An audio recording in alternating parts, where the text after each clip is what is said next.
guys, welcome to Chats with Carissa.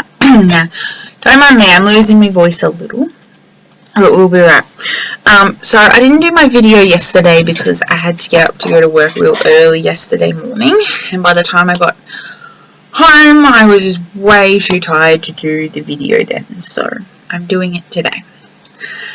So, what did I do today? I went to class, which wasn't too bad, and I wore my new boots for the first time in a while. Don't mind me, I'm just doing up my button on my jacket because it's a bit cold. It's a bit cold here. We had like a little snow machine before, just a bit in front of our college. Well, across the road from our college. And I went there for like 5 minutes and I was cold. Like, it was freezing, but it was really cool when I threw a few snowballs at people, which was fun. So my topic tonight is on pigeons. Now, the reason why it's on pigeons is because I have a YouTube fan all the way in New York City. Hello to my fan in New York. And yes, well, first of all, it's really great that I have a fan in New York City who is watching my videos and watches and likes listening to them and watching them. So I hope when you see this, I don't know what time of day it would be in New York right now, but I hope you get to see this soon.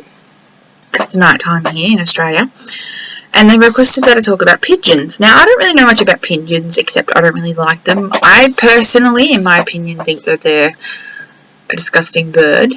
A lot of people think that, but I'm going to talk about it because it's great to get some ideas of what people want me to talk about, and it's a really great way to connect with your fans online as well. So I did a bit of research into various things about pigeons because I didn't really know a bit about it, and I know that New York has quite a lot of pigeons. So I found out that pigeons have 4 different wing patterns, which I didn't know that. Now, this is probably common for a lot of birds as well, which I'll have to ask my zoology friend Claudia, who made an appearance on here. She'll probably, if she was here, she could provide a bit of insight on pigeons, and next time she's on I might even ask her a few questions. Yeah, so there's 4 wing types of pigeons. So there's bar, barless, check, and T-check. Sorry, I can't read my own writing. So check them out. I don't really know the difference between them all. I couldn't find what each meant. The bar one, so the wing pattern, so the bar wing pattern on a pigeon is actually considered the wild type. So if you say pigeon, it's quite wild. Its wing type is a bar, and it has like a certain characteristics and a certain kind of like design on it that you can tell that it's a wing, that it's a bar one, which I think it's actually kind of like bars on it from what I can remember. So you have 3 types of pigeons that you can have. So you have your utility pigeon, your fancy pigeon, pigeon, and your flying / sports pigeon. So each one is very different in their own way. So the characteristics, or the way that you can tell a utility pigeon, or for you to have one, is that the utility pigeon is mostly bred for meat and breeding. So that's what the utility pigeon is used for. I just want to quickly say, I'm sorry if I keep saying pigeon wrong. It's just I've always had trouble pronouncing the word pigeon. That's why sometimes it doesn't sound like pigeon. So then the fancy pigeon is specially bred to perpetuate particular features. So the fancy pigeon, you might have a fancy pigeon that will breed a certain red spot as a feature on a pigeon. So that's just an example. It's probably not a very good one. Another one is the flying and sports pigeons. So they're kept and bred for their performance and reproduction. So they're probably going to be one of the most important ones that you're going to have, which is really, would be mostly used for sport purposes, is what they would be used for. So there is also a name given to those who keep pigeons. So obviously you're not just keeping a pigeon keeper, but people who breed pigeons are commonly referred to as pigeon fanciers. Fanciers, something like that. And it was a hobby, and I don't know if it still is, but it was a hobby that gained a lot of popularity in the United States, and has been happening for at least the last 50 years. But it's become both a hobby and a commercial aspect in America, but also all around the world. It's becoming a very popular thing. A lot of people in the United Kingdom have actually started taking to keeping pigeons as pets. Now, it's ideally not recommended, obviously, for most birds to not keep them as pets. It all depends really on the birds as well, because it can cause a bit of distress to them as well, which, is not a good thing for a pigeon to have. So people who have pigeons usually would keep them in a house. So the houses for pigeons are called lofts, or not more technical, but sometimes referred to as coops, which is usually their breeding pen, or the breeding pens within the housing that the pigeons are in. So yeah, it's interesting that they're called lofts, because it's interesting because you can actually in the human world, not the animal kingdom world, but the human world, you can actually buy a loft as well, which is interesting. That animals can have a loft, but then animals can have a loft. So getting back to the whole pens bit, the pens within the housing, usually people who keep pigeons, so the fanciers, will have at least 2 pens. Now, the 2 pens can help create a positive outcome,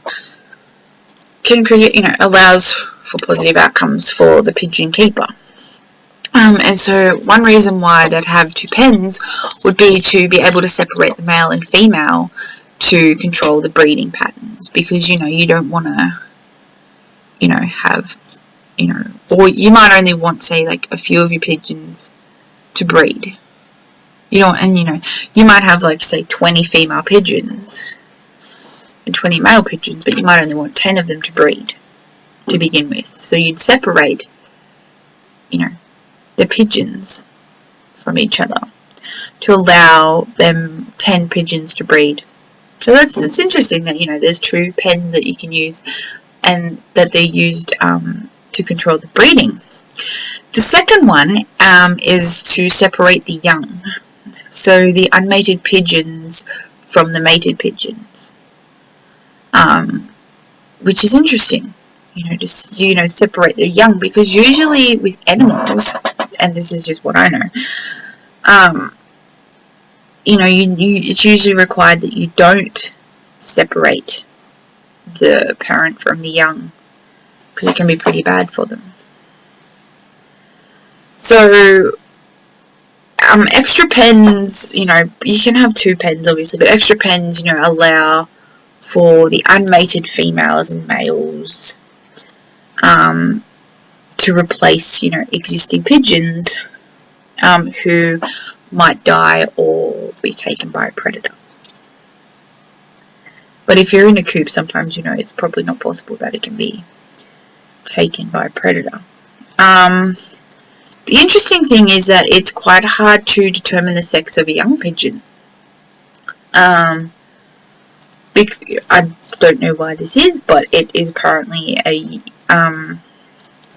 difficult task to determine the sex of a pigeon. It's pretty interesting to not be able to know how you tell, and it would be really hard as well, because you might want a certain male pigeon to female pigeon ratio, and you can't because of not knowing the sex of them.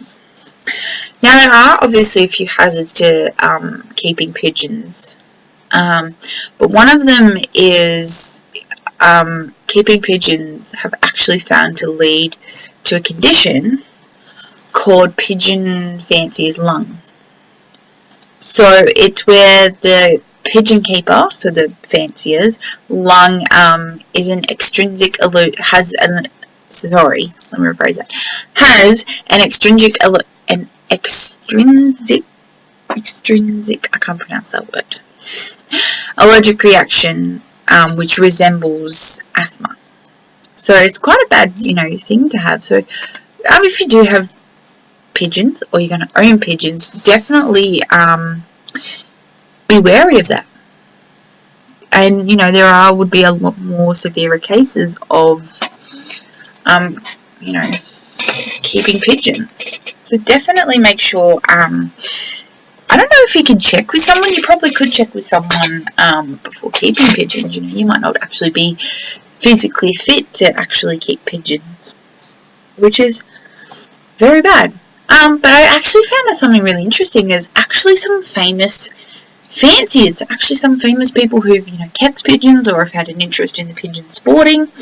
And there's quite a few. So I'm going to just name a few for you. I thought this was really interesting. One of them is actually Mike Tyson. The former undisputed heavyweight boxing champion. Is apparent. So Mike Tyson, a great boxer, is actually a lifelong pigeon keeper. I thought that was quite interesting. I wouldn't have thought he was a pigeon keeper. I always, pictured him, from the Hangover film, where he, with his tiger. Did he have tiger? Yeah, his tiger, but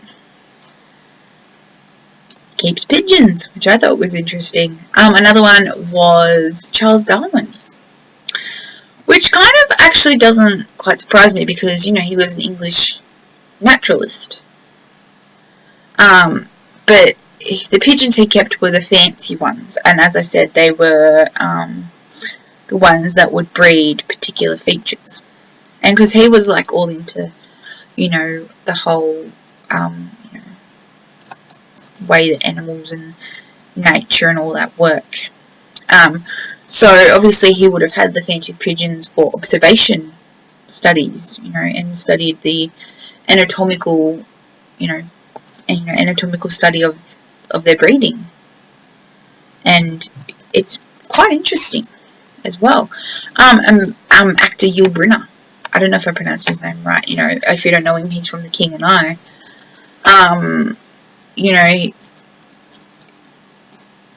Owned pigeons. Pablo Picasso, famous artist, kept fantails, but not fantails like the ones you eat, but like the bird fantails. But what's interesting is that he named his daughter Paloma, which in Spanish actually means pigeon. So that's pretty interesting. That he named his daughter Paloma, which is actually in the Spanish word pigeon. So that's all I have on pigeons. If anyone has any topics that they would like my opinion on, by all means, do comment. Make sure you get all your friends to check out my videos. There will be a slight delay in uploading my Tuesday Night Live video. So my Tuesday Night Live video I did tonight is live on Facebook. Goes live every Tuesday night, and it was really sweet. A friend of mine left college today because he, had reasons to leave. And so I did Robbie Williams'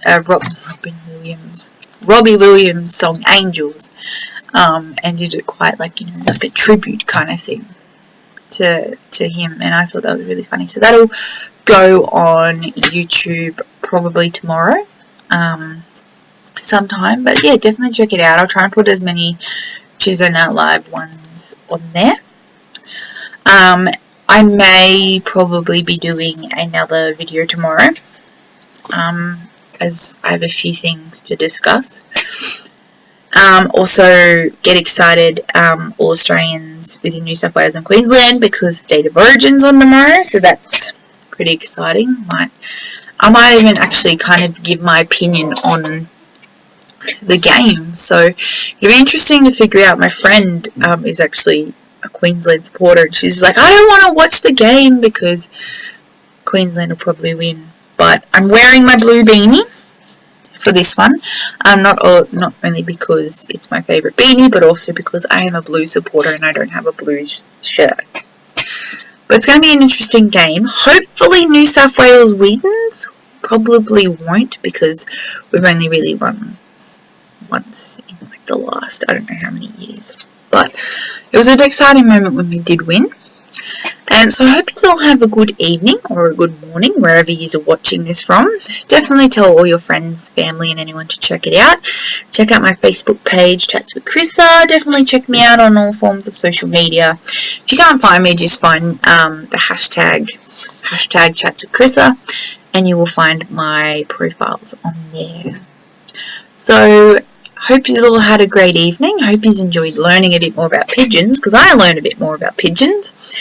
I know my sister does not like pigeons, but it's going to be interesting when I go to New York at the end of the year and be able to see some pigeons. So it'd be interesting though. It would be interesting to kind of maybe see also study, like if you were to study pigeons, the difference between pigeons within Australia but also pigeons in America as well.